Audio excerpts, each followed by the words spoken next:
Ibihe byiza nshuti bakunzi ba Initalk Rwanda, nibwo mubana natwe mu biganiro tubakorera bya buri munsi.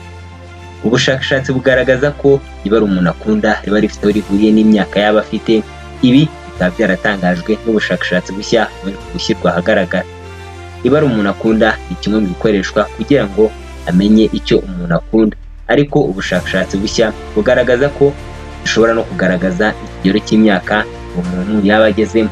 Ubushakashatsi bushya bugaragaza ko abantu bitewe n'igihe bavukiye hari amabara bagenda bahuriraho, ku buryo ukunda ibara rya brown cyangwa kaki bishoboka kuba yaravutse hagati y'imyaka 1946 kugera mu mwaka w'1964. Ubu bushakashatsi bugaragaza ko abantu bavutse mu myaka 1960 bakunda amabara atuje arimo beige, ivu n'andi nkayo, mu gihe abavutse hagati y'imyaka 1970 bo bakunda amabara arimo icyatsi kibisi, umutuku wijimye ndetse n'andi mabara. Ubu bushakashatsi buvuga ko abantu bavutse guhera mu myaka 1980 kugeza mu myaka 1995 bakunda amabara akeye, mu gihe urubyiruko rwavutse guhera mu mwaka w'1996 kugeza mu mwaka wa 2005 rukunda amabara yihariye nk'umuhondo, papo ndetse n'andi mabara.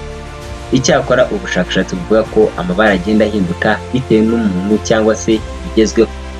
Reka nkushimire wabanye nanjye kuva ku ntangiriro z'iki kiganiro twakukoreraga kugera ku musozo. Wabwira ngo nimba ari ubwa mbere ugeze kuri Initalk Rwanda wakora subscribe ndetse ukareba ibiganiro twagiye dukora byabanje.